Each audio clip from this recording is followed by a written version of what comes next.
आजदेखि तपाईँले यो मान्छेको अनुहार देखा भन्नेवाला छैन। यो चाहिँ किन यो भिडियोले पुरा हेर्नु। सो हे गाइज, मेरो नाम अजय र म बस्ने गर्छु गाउँमा। सो धेरै दिन पछि आइसकेको छु म एउटा अर्को मिनी ब्लग लिएर। आज म ड्युटीमा पुग्न बित्तिकै सबभन्दा पहिले देखा भन्ने गर्छ मलाई यो। मैले हिजो राति आफ्नो कोट र आफ्नो त धुने गरेँ, तर त्यो सुकाउन बिर्सिसकेको छु, जसको कारणले यो यतिकै नै यहाँ बस्ने गरेछ। सो यसले फटाफट घाममा सुकाएर मलाई गेल्छु ब्रेकफास्ट गर्न। र यतिखेर हेर्ने गर्छु यो मान्छे आफ्नो ट्रेनको टिकट चेक गर्न लागिसकेको छ आफ्नो मोबाइलमा। र यसपछि हाम्रो अर्डरहरू चल्न स्टार्ट भइसकेको थियो। र गाइस यतिखेर चाहिँ म 4-5 वटा मलाई कबाबको अर्डर आइहाल्छ। लिटरली गाइस आज चाहिँ हाम्रो मलाई कबाबको मसाला सकिसकेको थियो। थ्याङ्क गॉड कि मैले पहिले नै काजु बोइल गरेर राखिसकेको थिएँ। फटाफट यसले पिसरी नि अर्डरहरू निकालेर लागिहाल्छ मेरो अरू अर्डर निकाल्न। फाइनलमा केही नानुहरू पिकअप गरेर आइहाल्छ म फटाफट रुमतिर, किनकि यसपछि जानेवाला थिएँ मेरो सपिङ मलतिर। सो 5 मिनटको सफर गरिसकेपछि पुग्ने गर्छ मेरो विशाल मेगा मार्ट। र यहाँ पुग्न बित्तिकै सबैभन्दा पहिले जाने गर्छ मेरो हुडिजहरू हेर्न, जो चाहिँ हामीले त्यति खास कि मन पर्दैन। सो बढिहाल्छ मेरो अगाडि सुज हेर्नको लागि। सो 2-3 वटा जुत्ता हेरिसकेपछि हामीले त्यति खास कि मन नपरेर बढ्ने गर्छ हामी अगाडितिर। र यतिखेर यसको नजर पर्ने गर्छ यो राहुलतिर। फाइनली किन त मन पर्यो यसले। र यतिखेर यो मान्छेले डबल बेडको बेडसिट चाहिएको थियो, तर यो सिंगल बेडको थियो। त्यसले यतिकै छोडेर हामी हाल्छ अगाडितिर। यहाँ आउनु बित्तिकै यसले सबभन्दा पहिले यो हात्ती मन परिहाल्छ, तर यसमा पनि यसले कलर भेराइटिजहरू चाहियो जो चाहिँ यसमा छन्थ्यो। सो यसपछि यसले लिएर हामी बढिहाल्छौँ अगाडितिर। र यतातिर चाहिँ चलिरहेको बाई 1 गेट 1 अफर्सहरू। सो यस्तो दामी अफरले छोड्नु त बन्दैन।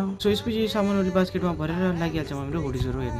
अब चाहिँ यो मान्छे लागिसकेको चाहिँ यिनी कपडाहरूको सुन्दरता परख्न। र यतिखेर यो मान्छे यति हुडिजहरू चेन्ज गर्ने गरौँ कि केही नै भनौँ भाइ, मेरो पुरा दिमाग खराब भइसक्यो त्यतिखेर। सो यहाँबाट यसले केही हुडिजहरू सिलेक्ट गरेर आइहाल्छ यो ट्रायल रुमतिर।